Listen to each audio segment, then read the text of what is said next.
بسم الله الرحمن الرحيم الحمد لله رب العالمين والصلاة والسلام على خير خلق الله محمد وعلى آله وأصحابه الكرام وتابعيهم بإحسان إلى يوم الدين. ربنا أرنا الحق حقا وارزقنا اتباعه وأرنا الباطل باطلا وارزقنا اجتنابه. ربنا آتنا في الدنيا حسنة وفي الآخرة حسنة وقنا عذاب النار. بەڕێزان و خۆشەویستانم، زۆر گرنگە کە لە دەرسی علومی شەرعیە ئینسان دائەنیشێ هەستێک هەیە هەستەکەی لە ناخی خۆیان دابنێ. هەستەکەش بریتە لەوەی کە ئینسان لە مەجالیسی عیلما کە دائەنیشێ ئیلا ئەوێ ئەم تەسەووڕە بکات کە باشترین و ئەفزەڵترین جێگا کە تێیە دانیشتووە مەجالیسی عیلمە، پارێزراوترین شوێن کە ئینسان لێی مەحفوظ بێ لە شەیاطینی ئینس و جین بریتێ لە مەجالیسی عیلم. مەجالیسی عیلم زۆر گەورەیە، حیاتی ئینسان پێی ئەڕازێتەوە، یعنی مەلائیکەتی خوا دەورت ئەدا، سەکینەت و ئارامی خوا دا ئەبارێ، زۆر فەزیلەتی زۆر گەورەی ئینسان دەستگیر ئەوێ. بە فەزلی خواوە هەڵەبجەی شەهید یعنی بەردەوام پڕ بووە لە ئەو فەزیلەتە گەورە ئیلاهیە کە دەرس و دەوری لێ نەبڕاوە، کە قەناعەتم وایە ئەو فەزلە لە ئێستەش و لە ئایندەش و بۆ وەچەکانیشمان ئەو ڕنگدانەوەی هەر ئەبێ بە ئیزنی خوا ئەو بەرەکەت و ڕەحمەتەی سەحوە و دینداری هەرتیا ئەمێنێ بە هۆکاری ئەو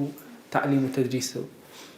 بۆیە ئەبێ لەو مەجالیسی عیلمانە ئینسان هەز بە قوربی خوا، هەز بە قوربی پێغەمبەری خوا صلی الله علیه و آله وسلم و هەز بە قوربی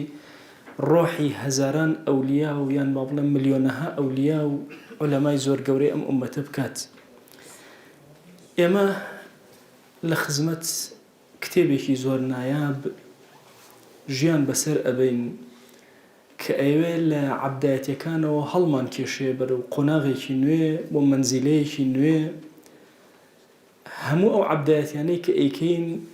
بیکاتە قادرمەیەک بۆ ئێمە تاوەکو دابمەزرین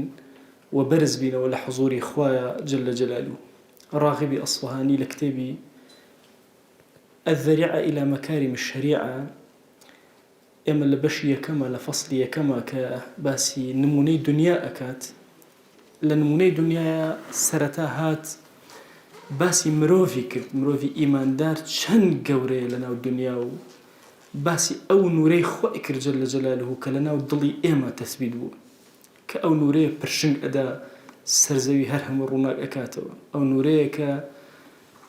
هێشتا دانەگیرساوە، هێشتا نەبوونەتە عاشق ئەو کەسانەی کە ئیمانیان هێناوە لە پلەیەکی زۆر نزمان و هێشتا ئاگری بەرنەکەوتووە. هەستەکەی جوڵە و حەرەکە و هێز و توانای ئیمانی لە ناخیانە قڵپە ئەسەنێت و لە دوورەوە دەرئەکەوێت. ئەمڕۆ لە خزمەتیە لە دوای ئەوە کە باسی ئەو نمونەیەمان بۆ ئەکات، نمونەیەکی ترمان بۆ ئەهێنێتەوە، باسی دنیامان بۆ ئەکات. زای ئەم دنیای ئێمە پێیا گوزەر ئەکەین چۆنە؟ چکە عەرزم کردن ڕاغب زۆر گرنگی بە قورئانی پیرۆز ئەدا. لە ناو قورئانی پیرۆزایە چ شتێک ڕەبتی بە ئینسانەوە هەیە، چ شتێک ڕەبتی بە ژیانی ئینسانەوە هەیە، خودی خۆی یان دەوروبەری، کە ئەمە فەلسەفەیەکی زۆر گەورەیە لەوە کە ئەفەرمێن نمونەی تۆ ئەی کەسی ئیماندار فإن الإنسان من وجه في دنياه حارث. وخوایە بێزەبت بێنە پێش چاوی خۆت، فەلاحێک بێنە پێش چاوی خۆت، جوتیارێ بێنە پێش چاوی خۆت، بێزەبت خۆتە بێتە پێش. لە پڕە هەفتەیە لای منجا نەزانم لای ئێوە ئێگە تەبعەکان مختەلیف نەبن، هەر ئەگە سەرە مەوزوعەکە سیرکەی مثل أهل الدنيا وما رشحوا له لا بري أو ديوي لا بري أو ديوتري أو ديوتري لوسطك لدواي أو آياتي لا ينفع نفسا إيمانها لم تكن آمنت من قبل. لدواي أو أفهم وأيضا فإن الإنسان من وجه في دنياه حارث. بخوا إنسان ركوك وجوتيارك أو بين بيرشاي خود أو إيشاني كليرة أيكي هموي كيلان وإيشكي توي ئەم دنیاش هەر هەمووی باخچەکەی تۆیە. ئەو لەحزەی کە ئەمری لەحزەی پێگەیشتن و لێکردنەوەی ثەمەری تۆیە. يعني تو الثمري خود للدنيا ناخوي كجيشت أو حد اللي بكريتو تو مردوي أي آخرتش والآخرة بيدره هو آخرتش بريتية لخرماني إنسان ولا يحصد إلا ما زرعه بخوا لو خرمانيا تو تنهاش تانك أتواني ليكيتو دابني كلير الزرع تكرد بيت وناشت بيت ولا يكيل إلا ما حصده تنها أتواني أو كيل بكيتو بكيش اللي كلير دروينت كردو حازر كردو ولهذا قال تعالى من كان يريد حرث الآخرة نزد له في حرثه طبعا رحمتي خوا زور قولي لك الإنسان هر كسي بيوي حرث آخرة أوي بيوي كيلغي آخرتي بنياد بني نزد له في حرثه نالي يعني خودي حرسك بو يعني نديو أو جوتياريا دزجيري أبيا أو كشتو كالا وزرع نزد له نزد شو كاري قيامتي كارك كبود زور أبي يعني ما فضيلتي خوايا توي إيمان دار يقطعت خوا بلاني كم بدبوة تنس يعني تصورك أجاهري شكل إما يقطعتك بدبوة بنسر ده طاعتك بصد بود نسا وزياتر أما الرجيك زور قوري بو إمامي سرخسي أفرمي أجر كسك تنبيني الله شقي كسي خراب كي أفرمي كسي شقي أو كسي من زادت وحدات آثامه على عشرات حسنات تاكي قناها كان بسر ددي شاكا كان يا زياتر يعني اگر کەسێک نۆخراپەی کرد و یەک چاکەی کرد هێشتا باش تصورکە هێشتا شەقی نیە و سەعیدە بێ ئینشەڵڵا بۆیە ئەفەرمێ ئایەتەکە ئەفەرمێ نەزید لەهو فی حرفی بەخوا ئەوەی کێڵانی قیامەتکە هەر ئەوە نییە چەندی کێڵا ئەوەی دەستکەوێ بەخوا زیاتری دەسەکە خوا خۆی زیادی ئەکە ئەی ئەگەر خەریکی دنیا بوو ومن كان يريد حرث الدنيا نؤته منها ئەو کەسش کە خەریکی دنیا بوو هەر هەمووی دەستگیر نابێت بڕێک لەوەی کە خەریکی ئەوێ دەستگیریە سێرەکەی زۆر خۆی ماندوو ئەکا لەگەڵ دنیایە هەوڵێکی زۆر ئەدا پشکێک لە دنیای بەر ئەکەوێ و پشکێکی دەستگیرە بەڵام مشکلەکە لە چیایە ئەو کەسەی کە حرفی دنیای ئەوێ ما له في الآخرة من نصيب هیچ پشکێکی لە ئاخرەتە تصور کە ئیشکە بۆ ئاخرەتت دنیا و ئاخرەتت هەیە ئیشکە بۆ مجرەدی دنیا لە دنیاشا تۆزێکە بەرئەکەوێ و لە ئاخرەتیشا بێنەسیب و بێ هیچ بۆیە مەسئلەی کێڵان و جوتیاریکردن ئینسان ئەبێت چاوی زۆر بکاتەوە تێیە بزانێت چی ئەکێڵێت چی ئەنێژێ چ مەوسیمێک هەڵ ئەبژێرێ چونکە هەر مەوسیمەی جۆرێک لە جۆرەکانی تاعات و عەبدایەتی خۆی هەیە ئێمەش هەر یەکێک لە ئێمە بەڕاستی ئەبێ زۆر بە وریایانە مامەڵەکەین لەگەڵ ئەمەی کە عرسانەکە ئەم کێڵان و ئەم ئیشە ئەمە مەبەست ئەوە نییە تۆ ئیتر هیچ ئیشێ لە دنیا نەکەی کە ناوەڵە لە دنیا کە کار ئەەکەی بۆ ئاخرەتی ئەەکەی مەبەستەکە ئەوەیە مەبەستەکە ئەوە نییە تۆ بڵێ وەڵا ئیتر کاکە بەو مەفهومەی کە چەند سەد ساڵێک ئومەتی ئیسلامی زۆر تایە دواکەوتین لە ڕووی مادی و اقتصادەوە کە پێمان وابێ دنیا پیسە و خەبیثە و بۆ کافر و ناوەڵە دنیا ئەکەینە کێڵگەیەک بۆ ئاخرەت سوودی لێوەرەگرین لێ بۆیە کەسی موسڵمان ئەگەر لەناو بازاڕیشا بێ ئەگەر قلبه معلق بالمساجد لەژێر عەرشی خوایە مهم دڵی ڕەبتی بە ئەو مزگەوت و دینداری خواناسی خۆی هەبێ با لە بازاڕیشە با لە هەر شوێنێکە هەبێ لە هەر کارێکە هەبێ بۆیە ئەمە عەرستانەکەم ئەم ئاەتە پیرۆزە زۆر گەورەیە دەی چۆن لە دنیایە کاتێک کە خەرمانێک دائەنێ ئینجا تەرازوو دائەنێیت و کۆمەڵە کیلۆ ئەمانە دائەنێیت و کۆمەڵە خەڵکی ئەمین ئەهێنیت و هەندێک کەس زێنی پارێزگاری لێ بکەن و هەندێک کەس سەیری کەن و هەندێک ئادەی بۆم بنووسن بزانن چەندێکی تیا بوو یەک بە چەندی بڕی ئەفەرمێ كذلك في الآخرة مثل ذلك والله لە ئاخرەتیش ڕێک ئەو هەیە خوای گەورە ئەفەرمێ ونضع موازين القسط ليوم القيامة تەرازووی دادگەرانە لە ڕۆژی قیامەتە دائەنێن فلا تظلم نفس شيئا حج نفسك بچووکترین ظلمی لێ ناکرێ وإن كان مثقال حبة من خردل أتينا بها وكفى بنا حاسبين بخوا أجر بأندازي يكدن كي بتشوك لناو خردلك يعني بين بيشاي وخوت جاران أيانوت تۆ سەیری خۆرەکەی کە ئەگەر پەنجەرەیە کرابێتەوە تۆ ئەوە سەیری تشەکەی لە ناوەوە هەندێشتی وردە ئەبین ئەگەر یەکێک لەو وردانە بکەیتە 100 بەشەوە ئەکاتە خەردەلێ ئێستا عیلم زیاتر لەوە ئەڵێ ئەگەر یەک دانە لەوانە بکەیتە 1000 بەشەوە ئەکاتە خەردەلێ باشە ئەوەندە چاکت کردبێ ئەتەینا بها خوای گەورە خۆی ئەفەرمێ ئەتەینا بها ئێمە بۆت ئەهێنینەوە لەو کاتە سوبحان الله یعنی تۆ لە قیامەتە خوا جەل جەلالوه ضەمانی ئەم حەسەناتەی بۆ کردووی کە لەوێ بە کاملی ئەداتەوە وەکەفا بینا حاسبین بەس ئێمەت بەسە ئەی عەبد کە حساباتی بۆ بکەین لەوێ چەند بە جوانی و چەند بە چاکی و چەند بەڕێکی بۆتەکەی عینەن چۆن لێرە کۆمەڵە خەڵک دەوری خەرمانەکە ئەگرن و خەریکی خزمەتی ئەبن و پارێزگاری لێ ئەکەن ئێمەش ئاوهاین وئین عەلەیکم لەحافظین کیڕامەن کاتیبین والله بەسەر شانەکانتانەوە حافظ هەن مەلائیکەی حافظ کیڕامەن کاتیبین بۆتان ئەنووسن هەرچی ئەکەن یعلمون ما تفعلون ئەوەی کە ئێوە ئەیکەن هەر هەمووی ئەزان طبعا لێرە نافەرمێ يعلمون ما تعملون على ما تفعلون أجت لم خالد طبعا فعل أوي إنسان بأشكرائك أي ضل أي بإيشي ضل أو تري فعلنا بيتري عمل القرآن زمان القرآن أو هاي عمل بو ضل بو زمان بو كردوا بكاري بلا فعل تنها بو كردوا بكاري أفرمي يعلمون ما تفعلون أو أنا زور باش أجان لو هيك إيوه أي كان بأشكره أي ضلطان بس خوا خوي أزاني ومحاسبة أنا كلاسي بوجاري وهاي إنسان سبحان الله زاناني أهلي تسوق سيكي زور عظيم يعني هي قلنا أجر جناها تكر توبة تكر بس جناها كما كرو مال إخوة جان فلان الرج أو جناها مكر عفوم قالن أو مال قلنا جاري وهاي ملائكة خوا لبيري بردوته وكردوا خرابي كتو كردوت بۆی مێڵێرەوە جارێکتر هەر بڵێ خوای عەفومکە خوای عەفومکە خوای ئەوەی بینی خۆم و خۆت ئەزانی عەفومکە ئەو ڕۆژە ئەو چونکە مەلائیکە دەرکی دڵی تۆ ناکە بۆیە لە ڕۆژی قیامەتە ئایا ئەعمالی ئێمە بە خودی کردەوەکان ئەپێورێ یا بە نیەت ئەپێورێ بە نیەتەکان ئەپێورێ إن الله لا ينظر إلى صوركم ولكن ينظر إلى قلوبكم سەری ناوەوە ئەکات و مەلائیکەش ظاهیرەکە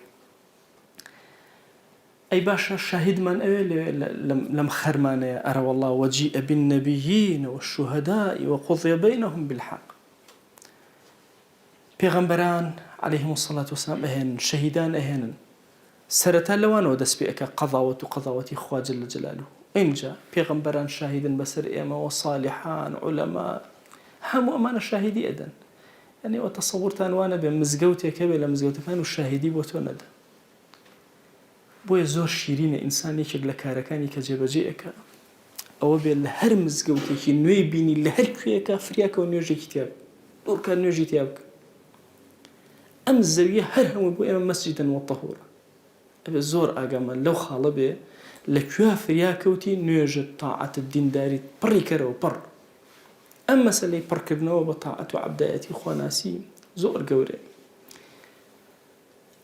شاهیدەکانی خوا ئایا چی و چی بەس زەویە تا نوێژی لەسەرکە ئایا بەس پیاوچاکانن تا لە خزمەتیانە خۆمە باش پیشان بدەم ناوەڵە لاشەی خۆشم هەر شاهیدە بەسەر لە ڕۆژی قیامەتە هەمووی دڵت شاهیدە بەسەرتە دەی لەو ڕۆژە چۆن ئێستا بێنە پێشای خۆت ئەوە کردەوەکان هەمووی کۆ کراوەتەوە زەرعاتەکەمان ئەو خەرمانەکە حازرە دوای ئەوەی جوان ئەیکوتین پێویستمان بە شەنکردن هەیە تەذریە لە زمانی عەرەبیە بەمانای شەنکردن دێ ئەڵێ كما أن في البيدر تذرية وتمييزا بين النقاوة والحطام كذلك في الآخرة هەر چۆن لێرە لە دنیا شەنەکەیت پاک و پیس لە یەک جیا ئەکەیتەوە لە ئاخرەتیشان ڕێک ئاوایە چاکەکانی تۆ گوناهەکانی تۆ جیا ئەکرێتەوە خەڵکی باش و خەڵکی خراپ جیا ئەکرێتەوە رب العالمين أفرمي ليميز الله الخبيث من الطيب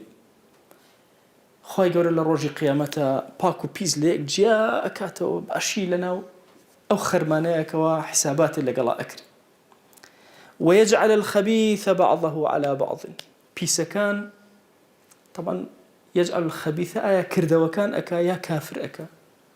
هذا المفسرين فرميانا كافر كان بأنواع جوركان يعني وكو أكرين وهم أخرين بسريكا للرجل قيامة أفرمتي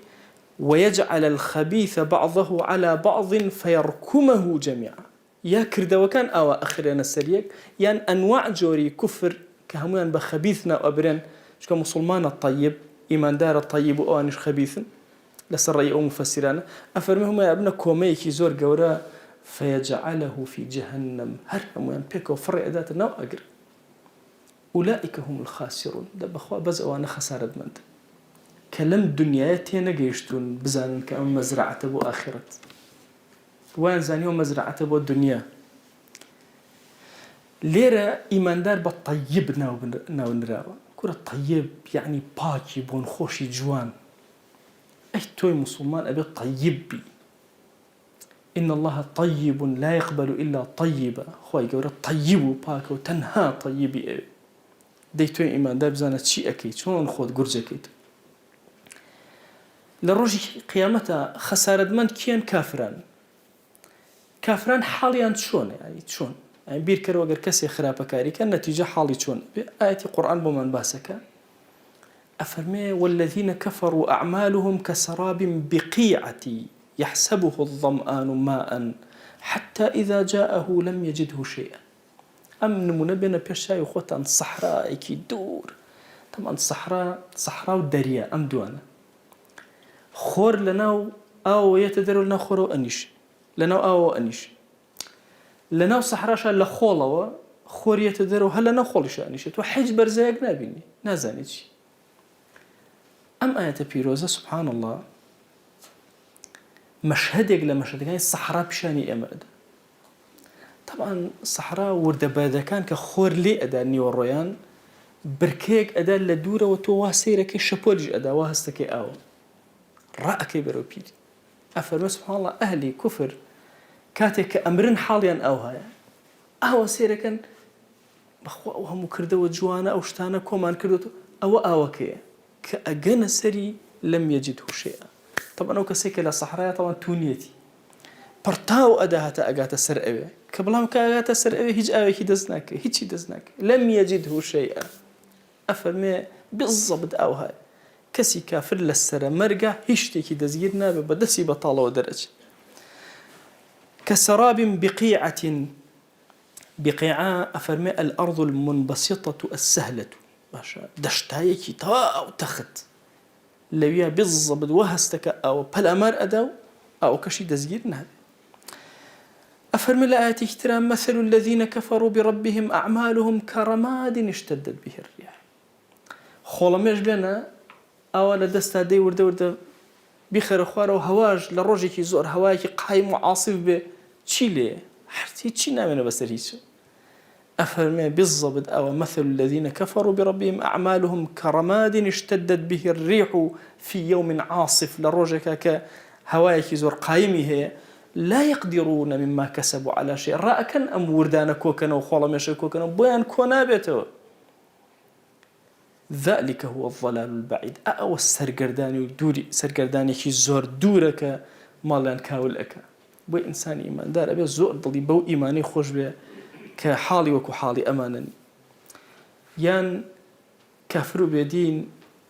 هندي لكردوي لو أتشي كردبه خواهي قولة طبعا ظالم نية جل جلاله أفرمئو كسي كافر به وخرابيك ليرة أكا عقوبكي هلا قريبو آخرتي چونکە ئێرە داری جەزا نییە بەڵام ئەگەر چاکەیەکی کرد لەبەر ئەوەی لە ئاخرەتە پاداشتی نییە لە دنیا ئلله پاداشتی و چاکەی وەرەگرێت بەڵام کەسی موسڵمان مەرج نییە وەریگرێت لە ئاخرەتە وەریگرێت هەندێک جار خوای گەورە لێرەش ئەیداتێ و لەوێش ئەیداتێ بەڵام کەسی کافر هەموو کردەوەکانی لێرە پاداشتەکەیان وەرئەگرێت بۆی ئەفەرمێ کاتێکەوە وقدمنا إلى ما عملوا من عمل فجعلناه هباء منثورا كاتك نزيكيان أكينا وبرولاي كرده وكاني خوان أويك كردويانا وخريك هادلي بي خوشكن شون توزك هواء جيت أروات نأمنه بوشي وازوكو توزك جيت بيشا وحشتي كما دسو نأمن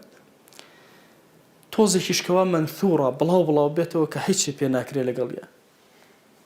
آياتي كتير أفرمي ومن أراد الآخرة وسعى لها سعيها وهو مؤمن فأولئك كان سعيهم مشكورا. أي تو إيمان دار شوان أبي أو كسيك أيوة إرادة آخرته أيوة كسابة آخرتك وسعى لها سعيها خوشي بو ماندوءك أوني هر بزمان بلي أنا جار علين لم بيني خوما وأنا في كسيك علي والله كاك من دلم زور باكا ودلم زور باشا وأنا تنها مسألة دل باكي ودل باشا نية قسك آية ومن أراد الآخرة وسعى لها سعيها كل هرواني إرادة كبير دب أخوة إتر حزكم نيشكم وبس بأخوة ناشتوان وحزكم خيرشكم وبيم ناكريت وحزكم بحزنا بمجرد وسعى لها سعيها هنقا وكاني بو أنا أو كاتك جيشت وحضوري إخوة جل جلاله فأولئك كان سعيهم مشكورا كل السعي أمانة سباس كراوة يعني شي سباس كراوة يعني كي سباس أكا كل أخوة عظيمة كتو خلقي كردوي سبحان الله للرجي قيامته ورا سباسي أم عبد الضعيف الذليل بكى لسر أكل وباشانيك كرديتي والله إنسان لخزمتي أو آياته أو سي خجالتي أيقري ورا من كردوهم كردو ليرا كردوي كي باش للدنيا برق لباداشتم ورقرتو لآخرتها باداشتي كي زور قورا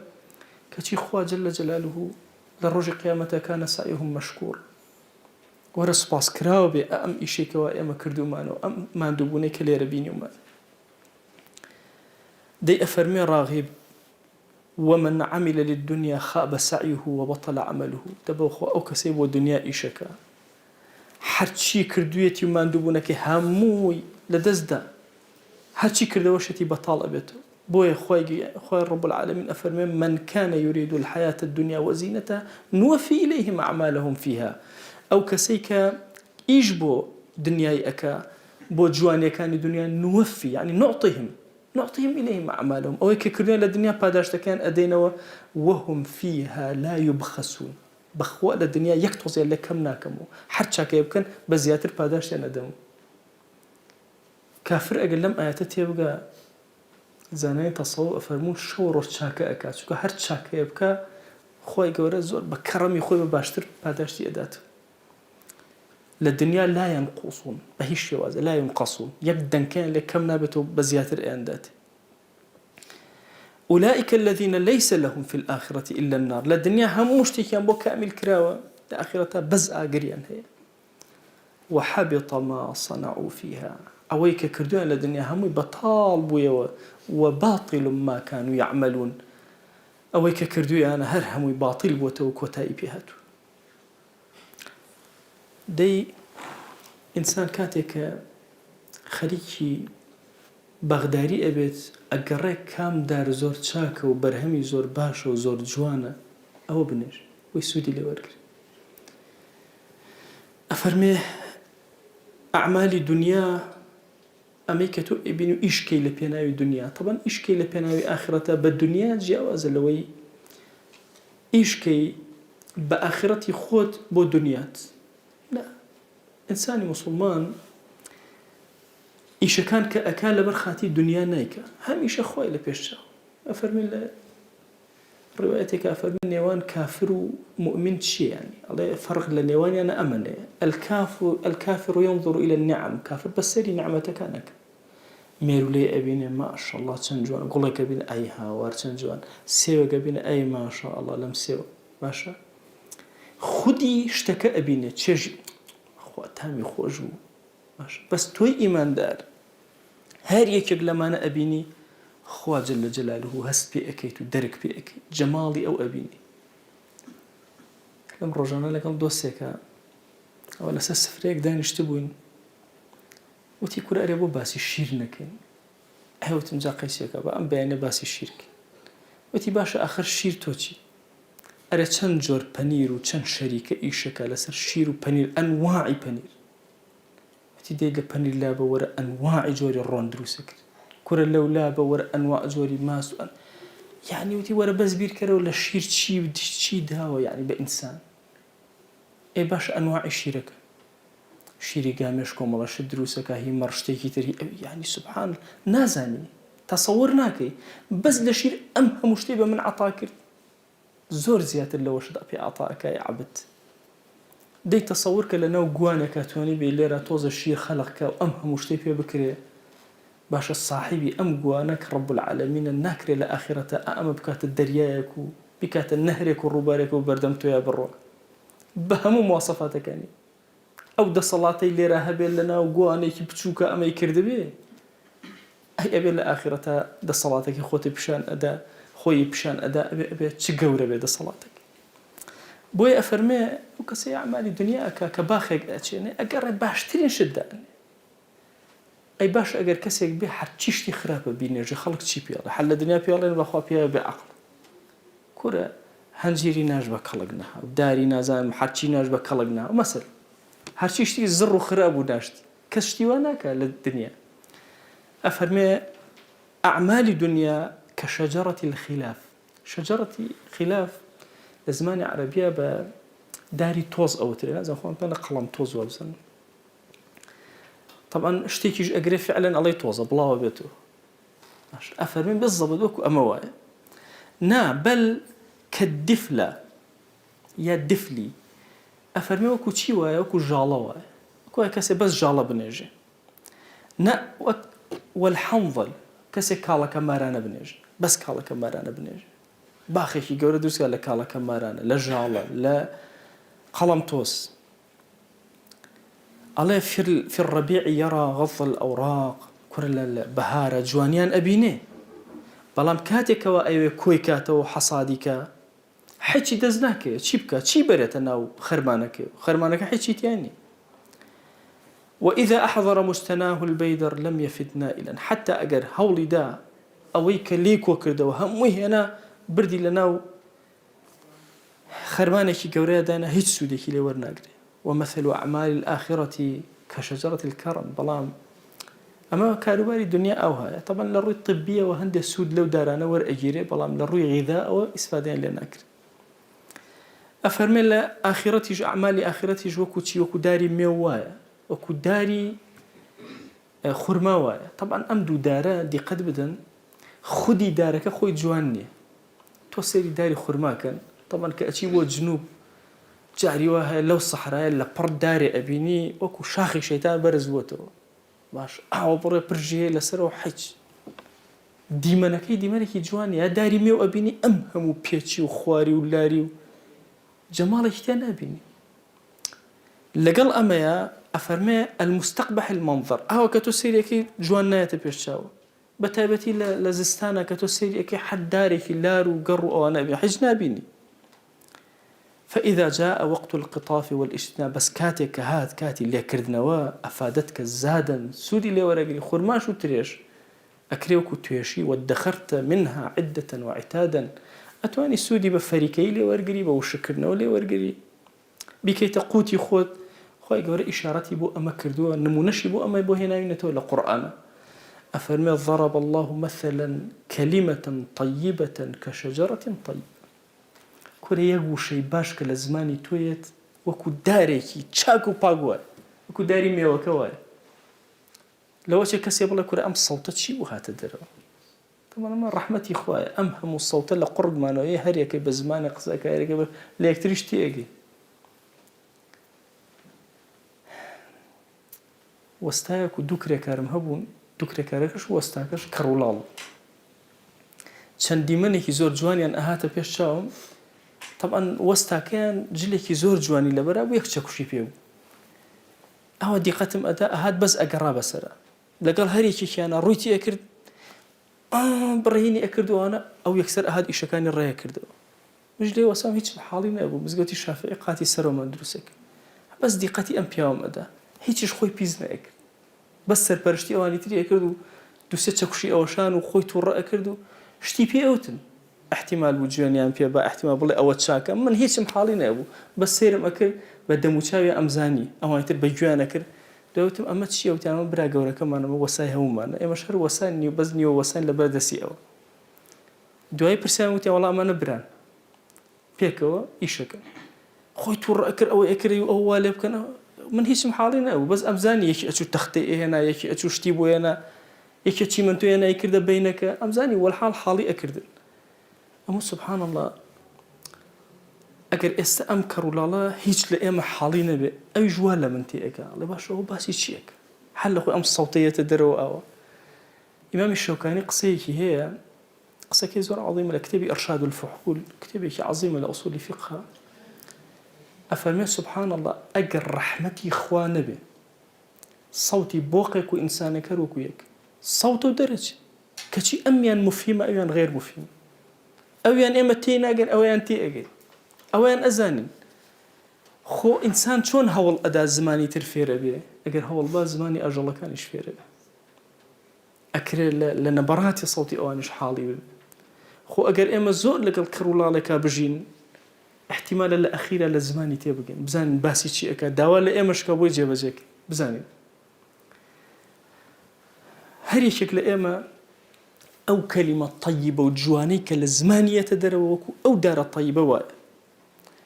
أصلها ثابت وفرعها في السماء جوان قاشي خوي دا كتاو أم دار خرما وبويا السريج جيشو تا أو قلو أو برزايا أو أسمانو أو كيبو أجيانتا أو سرو ومزخية تؤتي أكلها كل حين بإذن ربها أجر كلمة الطيب لهمو كاتكاتو أتواني لبري أو دارب شكو خوان نعمت هر كاتب روي لبازار خرما ودسك ميوجه هر دسك خوا بركتي تخص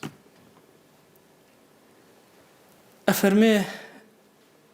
ويضرب الله الأمثال للناس لعلهم يتذكرون قرآن منا نخوة لقرآن بو إهنته بو أوي ويتذكروا سووا شيء يتذكرون توصل لخزمتنا أوستم طبعا أجر كسي ياداشتي خوي بنوسيتوا علي مذكرات فلان كس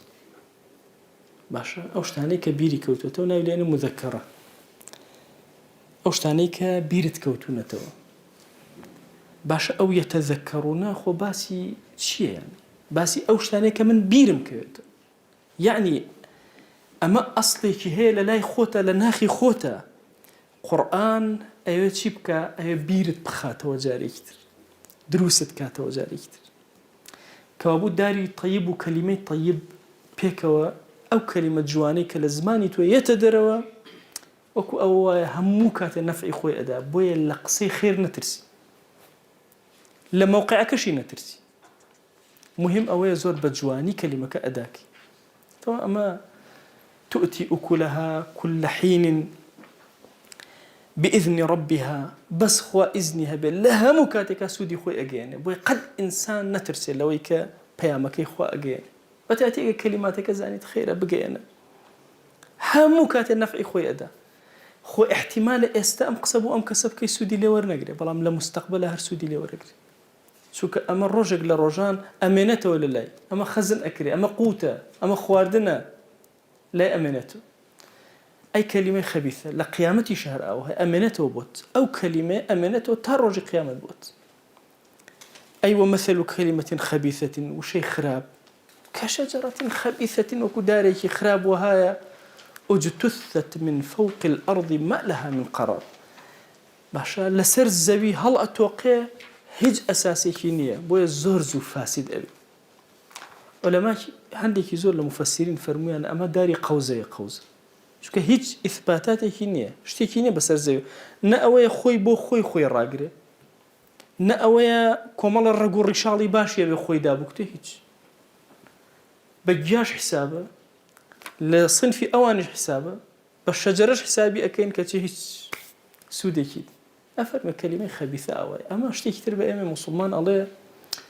لو شيء خراب إنسان زول ما ترسي كاتب برانبري بكاري يعني خلقي كافر خليك إيش كلني يقول لي ما ترس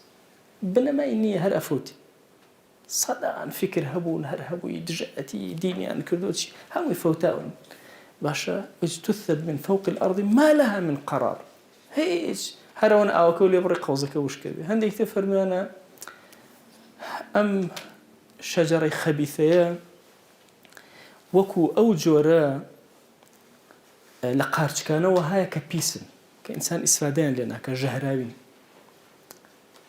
العربية بيانوتي بنات الأوبر أو جورانيك هج إنسان إسفادين لنا كبيسودن أفرمي بالضبط كلمة خبيثة وكو أموا نأوي إنسان لو لحظة سودي لي ورقة نأوش بناغيك يبي كان روجك أفوتي وكتايبي لا يشتروا أيها رب العالمين بما بالله كرة أو كلمات الطيبة نيك الأزمان تاندي هر هموي لێرە سوودی لێوەرەگرن لەو دنیا کورە زۆر ثابت ئەبێ ئێستا ئێمە کەلیماتی چی ئەڵێنەوە کەلیماتی ڕاغیبی ئەسفهانی ئەڵێن ئەی هاوار ئەبێت چەند کەس شەرحی کردو و توێتی و دەرس و ئەم کەلیماتان هەر هەمووی تیا مشارەکەن ئێستا ئێمە کە خەریکین هەر تەسەور کە لە مامۆسا و شێخەکان و حتا ئەوکو ئەگاتە پێغەمبەری خوا صلی الله علیه وسلم بۆ سەر ڕاغیبی ئەسفهانی هەمووی سوودی لێوەرەگرێ اینجا لەوێشەوە ئینتیشار ئەکا بە تەڵەبەکانیان بۆ خوارەوە بۆ هەر هەمومان ئومەت هەر هەمووی ئیسفادەی لێ ئەکا اینجا وەرە ئەوەی چاپی کردو و خزمەتی کردو هەمووی پێکەوە اینجا ئەم کەلیماتانە ئەو بۆ ئەوی نەقڵەکە ئەو بۆ ئەمە کەلیمەی طەیبەیە کاتێکەوە بڵاو ئەبێتەوە سوودی لێوەرەگرێ دەیکەوە بوو ئەوەی کە لە دنیا هەیە ظاهیرەن جوانە لە ناوە پیس خوا جەل جەلالوه نەهی لێ کردوین ئاگات لێبێ بە دنیا هەڵمەخەڵەت ڕۆژ و دوو ڕۆژێکە کۆتایی پێ ئەمر ئەکا بە پێغەمبەری خوا صلی الله عليه وآله وسلم نهي لي أكات والري لي أجري والنهي كبو إيمش أفرمي ولا تمدن عينيك إلى ما متعنا به أزواجا منهم زهرة الحياة الدنيا لنفتنهم فيه طبعا تمدن عينيك إما النظر من هي لقل تمدن عين تمدن عين بالضبط أبا مشي وزي شكلك كيت أنبو أكم كسك سرنجي اشتاق أداء سري لي سورة مني أو تشاوي نك أوستينه باشا كأنما تشاوي دريج والتمديد وتاجيش وتشوينك خوي قال نهي أكل في صلى الله عليه وسلم كتشاود أو نبي بوسرشي بوسر ما متعنا به أويك يومنا نتكلم متعو اشتكي سودكي كاتيلي ورقرن أزواجا منهم يعني أصنافا من الكفر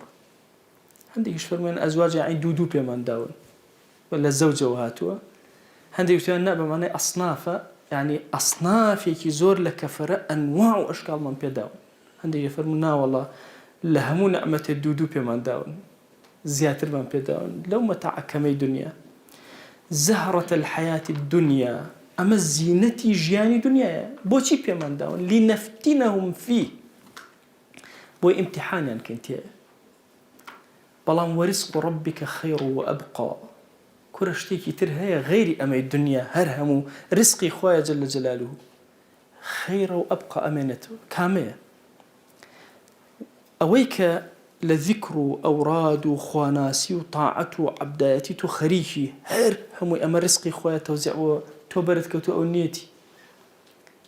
توبوشي خود بفقير أزاني أو سياريشي هي تو چەند جار لە ڕۆژێکە ئەتوانی سوژدە بەری بخۆ ئەو دوانە مقارن ناکرێمە سەرێک سارێکی کاتی ئانی سوژدەیەکی عەظیم کە بەقای هەیە وەرزق ڕەبیکە خەیڕ وەئەبقا ئەو ئەمێنێتەوە ئەو زیاتر ئەمێنێتەوە بۆیە ئەیەوێت پێمان بڵێ کار بۆ ئاخرەت کارێکی زۆر گەورەیە ئینسان لەو ئەچێ لێرە کەمێک ماندووبوون لەم بابەتانە ببینی بەڵام هەتا سوودی لێوەرەگری چۆن جوتیارێک کەمێک مانوو ئەوێ بەڵام حاصڵاتەکەی وەچەکانیشی لێ ئەخۆن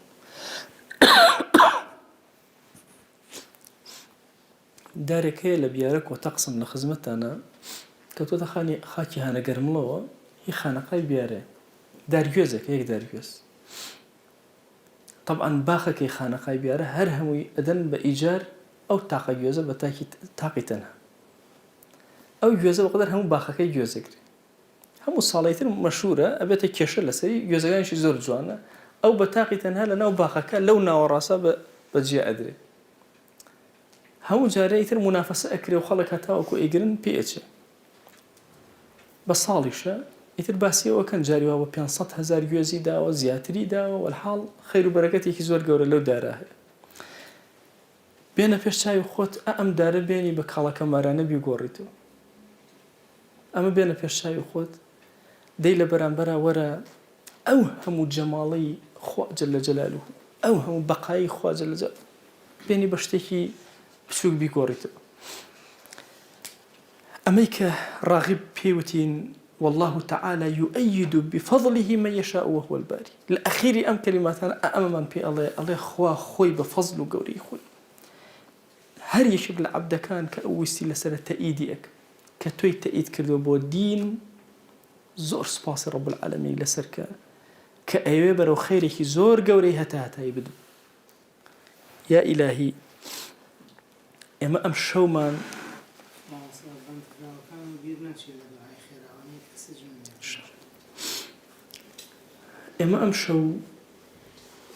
یا ئیلاهی لەم شەوی تارە قەرارماندا چەند ساتێکی خۆمان لە خزمەتی کتێبێکی پڕنورە منەوەرکە. دەیا ئیلاهی دڵی گیرۆدەی گوناهمان پڕنورکە یا ڕەب العالەمین. خوای گیان ژیانمان پڕنور و ڕووناکیکە. یا ئیلاهی لێت ئەپاڕێنەوە لێت ئەلاڵێنەوە. گۆڕەکانمان پڕنورکە. یا ئیلاهی لێت ئەپاڕێنەوە ئەلاڵێنەوە. ڕەحمەتی خۆت بەسەرمانە ببارێنە. عەفو و عافیەتی خۆت بەسەرمانە ببارێنە. کەڕەم و گەورەی خۆت بەسەرمانە ببارێنە. بەخوا پەروەردگارە ئێمە شەرمەکەین ئەم کەلیماتانە ئەخوێنینەوە. بەخوا خەجاڵەت ئەکێشین لە خزمەت تەفسیری ئایەتەکانە ئەوەستین. بەڵام یا ئیلاهی بەخوا دەرچەیەکمان نییە تەنها نوری قورئانەکەی تۆ نەبێ، دەرچەیەکمان نییە لە خزمەتی عیلمان نەبین. یا ئیلاهی هانای گوناهباری خۆمان، هانای فەقیری و زەلیلی خۆمان، هانای شەرمەندەیی خۆمان بۆ لای تۆ بەرزەکەینەوە. ئەزانین تۆ کەریمی و لێمان خۆشەوی، ئەزانین تۆ فەزلت زۆرە بەسەرمانە و عەفومان ئەکەی. یا ئیلاهی ئەگەر بێئەدەبیەکمان کردووە، ئەگەر خەتایەکمان کردووە، ئەگەر دڵمان بەرەو لا ڕێ ڕۆشتووە، یا ئیلاهی داوات لێ ئەکەین عەفومان کە. تۆ صاحبی عەفویت و هەموو کەس عەفو ئەکەی، ئێمەی گوناهباریش عەفوکە یا ڕەب العالەمین. خوای گیان ئێمە سەڵەوات بۆ دیداری پێغەمبەر ئەنێرین صلی الله عليه وسلم. بەخوا ئەومان زۆر زۆر خۆشەوێ لە دڵمانە. دەیا ئیلاهی بە دڵ سڵاو و سەلامی پێ بۆ ئەنێرین. یا ئیلاهی پێ بگەێنەوە یەک ناومان لە خزمەتیا بێنە یا ڕەب العالەمین. خۆشەویستی دڵی ئێمەی پێ بگەێنە یا ئەکرەم الئەکرەمین. خوای گیان داوات لێ ئەکەین و لێت ئەپاڕێنەوە لێت ئەلاڵێنەوە. ڕەحمەت و کەڕەمی خۆت بەسەر ئەم مەجلیسا ببارێنە. عەفو و عافیەتی خۆت بەسەرمانە ببارێنە. قبوڵمان کە لای خۆت یا ڕەب العالەمین. ڕازی بە لێمان یا ئەکرەم الئەکرەمین. خوای داوات لێ ئەکەین بە ناوی جوانت بە صیفەتی بەرزە بە ئیسمی عەظەمت. ئەم کەلیمات و دەرسانەمان لێ قبوڵ کە، ئەم گوێگرتنانەمان لێ قبوڵ کە. یا ئیلاهی ئەم مەجالیسانەمان بۆ بکەرە پڕنور و لە ئاخرەتا سەرمان پێی بەرزکە یا ڕەب العالەمین. یا ئیلاهی دڵی ماندوومان لەم زەمانە ڕۆشن کەرەوە یا ڕەب العالەمین. یا ئیلاهی داوات لێ ئەکەین بە ناوی جوانت بە صیفەتی بەرزە بە ئیسمی عەظەمت بە کەڕەمی خۆت لەگەڵمانە بجوڵێرەوە و عەفو و عافیەتی خۆت بەسەرمانە ببارێنە. ئیلاهی بەخوا ئێمە حاجەمان زۆر زۆرە، پێداویستیمان زۆر زۆرە. بەخوا ناتوانین بە عەبدەکانی تۆی بڵێن یا ئیلاهی، تەنها ئەتوانین بۆ لای تۆی بەرزکەینەوە. دەیا ئیلاهی بە کەڕەمی خۆت عەفو و عافیەتی خۆت بەسەرمانە ببارێنەوە. هەموو ئەوەی ئەمانەوە بۆمان چاکە، بۆ ژیانمان، بۆ ئاخرەتمان پێمان عەتاکە. یا ڕەبی خوای ئەوەی خراپە بۆ دینمان، بۆ دنیامان، لێمانی لادە یا ڕەب العالەمین. یا ئیلاهی لێت ئەپاڕێنەوە لێت ئەلاڵێنەوە. عەفو و کەڕەمی خۆت بەسەرمانە ببارێنە. یا ئیلاهی لێت ئەپاڕێنەوە لێت ئەلاڵێنەوە. لە گوناهی مردوەکانمان ببورە. خوای گیان ئەوانەی خزمەتێکی ئەم دینیان کردو ڕۆژێ لە ڕۆژان، یا ئیلاهی لە گوناهی هەمویان ببور، بەزەی خۆت بەسەریانە ببارێنە. یا ئیلاهی ماوەسا حەبیب محەممەد سەعید لەم ڕۆژانە وەفاتی کرد، خزمەتێکی زۆری لەم شارەی ئێمە کردووە، گەنجێکی زۆری پێگەیانوە. تو گەورەی خۆت لە گوناهەکانی ببورە، بەرزی کەرەوە بۆ لای خۆت یا ڕەب العالەمین. خوای ئەو ناوی حەبیب بوو، حەبیبی محەممەدیش بوو. یا ئیلاهی داوات لێ ئەکەین لەگەڵ خۆشەویستە جەمیان کە یا ڕەب العالەمین. یا ئیلاهی داوات لێ ئەکەین بە ناوی جوانت بە صیفەتی بەرزە بە ئیسمی عەظەمت. ئیلاهی دایک و باوکمان زۆر پێویستیان بە دوعای ئێمە هەیە. یا ئیلاهی بە دڵ ئێمە داوات لێ ئەکەین لە گوناهیان ببورە. تو گەورەی خۆت لێیان خۆش بە، تو گەورەی خۆت لەژێر ئاڵای پێغەمبەری خوایە صلی الله عليه وسلم حەشریان کە. یا ئیلاهی مردوویەکی زۆری ئومەتی پێغەمبەری خوا صلی الله عليه وآله وسلم زۆر بێناز و بێکەسن. بەخوا ئیلاهی لەبیر هەموو خەڵکی چوونەتەوە کە دوعایان بۆ بکەن. ئەوانی زۆر محتاجی دوعان، هەر چۆن ئێمە محتاجین ئەوان محتاجن. یا ئیلاهی ئێمە لەم منبەرەوە هاوار بۆ لای تۆ ئەهێنین لە گوناهی هەموو ئومەت ببورە یا ڕەب العالەمین، لە گوناهی ئەو بێکەس و دامەوانە ببورە یا ڕەب العالەمین. یا ئیلاهی داوات لێ ئەکەین بە ناوی جوانت بە صیفەتی بەرزە بە ئیسمی عەظەمت دەستمان بگرە بەرەو خواناسی یا ئەکرەم الئەکرەمین. یا ئیلاهی داوات لێ ئەکەین مەمان دەرە دەسی خۆمان، بەخوا پەروەردگارە ئەمڕۆ نەفسی بەدکارمان هاواری گوناهەکە شەیاطین دەورەیان داوین یا ئیلاهی داوات لێ ئەکەین شوبهات و شەهەوات دەورەیان گرتوین دەرەقەتی نەفسی خۆمان ناین یا ئیلاهی خەریکە لە گوناهەکانە ئەگەوزین تو گەورەی خۆت لەم زەمەنە هاوار بۆ لای تۆ ئەهێنین یا ئیلاهی پاڵپشتمان نییە تەنها تۆ نەبی یا ئیلاهی داوات لێ ئەکەن بە گەورەی خۆت بمان پارێزە پاکمان کەرەوە دوورمان خەرەوە نێوان ئێمە و گوناهەکان بە نێوانی مەشریق و مەغریب بکە خوای گەنجەکانمان بپارێزە یا ئیلاهی هەموو کوفری جیهان کۆبووەتەوە لەسەر گەنجەکانمان هانای زەلیلی خۆمان بەرزەکەینەوە گەنجەکانمان ڕزگار کە یا ئیلاهی داوات لێ ئەکەن بە ناوی جوانت بە صیفەتی بەرزە بە ئیسمی عەظەمت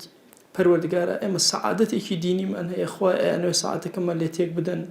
خوای استقرار ڕۆحیمان پێ عەتاکە یا رب العالمین یا ئیلاهی داوات لێ ئەکەن بە ناوی جوانت بە صیفەتی بەرزە بە ئیسمی عەظەمت ئەم کەلیمات و دەرسانەمان لێ قبوڵ کە پەروەردگارە حاجەکانمان بۆ جێبەجێکە ئەومان قەرزار قەرزی سەرشانی سووکە یا ئیلاهی ئەومان بحاڵ و ماڵە ماڵداری کە ئەومان بێ مناڵە مناڵی پێ عەتاکە ئەومان بە مناڵە یا ئیلاهی مناڵەکانی ساڵحکە یا ئیلاهی ئەومان نەخۆشە شیفای بۆ بنێرە ئەومان نە ئارامە ئارامی کە یا ئیلاهی ئەومان کەم ڕزقی حەڵاڵی زیاد کە یا ئیلاهی ڕزقی حەڵاڵمان زیاد کە تو گەورەی خۆت ئەوەندە حەڵالمان بدەرە محتاجی حەرام نەبین خۆیە داوات لێ ئەکەن بە گەورەی خۆت محتاجی حەراممان مەکە یا رب العالمین یا ئیلاهی داوات لێ ئەکەین ئەو کەسانی خزمەتی ئەم دینی تو ئەکەن بیان پارێزە یا رب العالمین سەرکەوتویان کە لە کارەکانیانە بەرەکەت بخەرە ناو دەعوە بانگەوازەوە یا رب العالمین یا ئیلاهی ئەوانەی لە ناڕەحەتیان لەم ئومەتە لە هەموو جیهانی ئیسلامی ڕزگاریان کە ئەوانەی کە لە سجنە ڕزگاریان کە یا ئیلاهی ئەوانەمان کە کەم علمین خوای علممان زیاد کە خوای علمت پێ عەتا کردوین یا ئیلاهی عەمەلمان پێ عەتا کە عەمەلت پێ عەتا کردوین ئیخلاسمان پێ عەتا کە یا ئیلاهی داوات لێ ئەکەن ئیخلاسمان پێ عەتا کە ئیلاهی ئێمەمانوێ دڵمان تەنها بۆ تۆ بێ یا ئیلاهی داوات لێ ئەکەن بە گەورەی خۆت دڵمان ساخکەرەوە بۆ خۆت یا رب العالمین دڵمان پەیوەستکە بە خۆتەوە یا ئەکرەم الئەکرەمین یا ئیلاهی داوات لێ ئەکەن بە ناوی جوانت بە صیفەتی بەرزە بە ئیسمی عەظەمت خوای ڕەحم بە وەچەکانمان بکە یا ئیلاهی داوات لێ ئەکەن تا ڕۆژی قیامەت خوا ناس و دیندار یا ئیلاهی لە ناو وەچەکانمانە مەبڕە یا رب العالمین یا ئیلاهی لەم زەمەنی فتنە و فەسادەیە هانای زەلیلی و زەعیفیمان بۆ تۆ بەرز کردوتەوە بەخوا شوێنە شک نابین دەسی بۆ بەرزکەینەوە یا ئیلاهی بەخوا پەروەردگارە ئێمە سوژدە نابین تەنها بۆ تۆ نەبێ ڕکوع نابین تەنها لە بەردەم تۆیان نەبێ دەیا ئیلاهی داوات لێ ئەکەین بە ڕکوع و سوژدەکانمان داوات لێ ئەکەین یا ئیلاهی بە گەورەی خۆت ئەم دوعانە قبوڵ کە و مەیدەرەوە بەسەرمانە یا ئیلاهی ئەم دوعانەمان قبوڵ کە و مەیدەرەوە بەسەرمانە ئیلاهی داوات لێ ئەکەین بەخوا شتێکمان نییە بەرزیکەینەوە لە حوزورە تەنها ئەتوانین بڵێن دڵەکانمان تۆی ناسیوە و تۆی خۆش ئەوێ یا ئیلاهی بە خۆشەویستی دڵمان هاوارت لێ ئەکەین ئەم دوعانەمان قبوڵ کە یا رب العالمین خوایە دوعاکانمان قبوڵ کە یا ئەکرەم الئەکرەم خوای ئەگەر ئێمە هیچ کەڵکێکمان نییە بە حورمەتی ئەم چەند ئاەتە پیرۆزەی ئەم شەو تەفسیرمان کردو لە خزمەتیانە بووین بە حورمەتی ئەو ئاەتانە خوای داوات لێ ئەکەین ئەم دوعانەمان لێ وەرگرە و لێمان قبوڵ کە یا رب العالمین خوای گیان بە حورمەتی ئەو موسپیانەی لەگەڵمانن بە حورمەتی ئەو ئافرەتە بەڕێزانەی لەگەڵمان بە حورمەتی ئەو مناڵە بێ گوناهانەی لەگەڵمانن بە حورمەتی ئەو گەنجە تەوبەکارانەی لەگەڵمانن خوای ئەم دوعانەمان قبوڵ کە یا رب العالمین آمين آمين والحمد لله رب العالمين وصلى الله على سيدنا محمد وعلى آله وصحبه وسلم تسليما كثيرا أبدا إلى يوم الدين خوای گەورە لە گوناهی منی شوێ وەژبوورێ و خوا لێمان قبوڵ کە بۆ خاتینا جوانەکان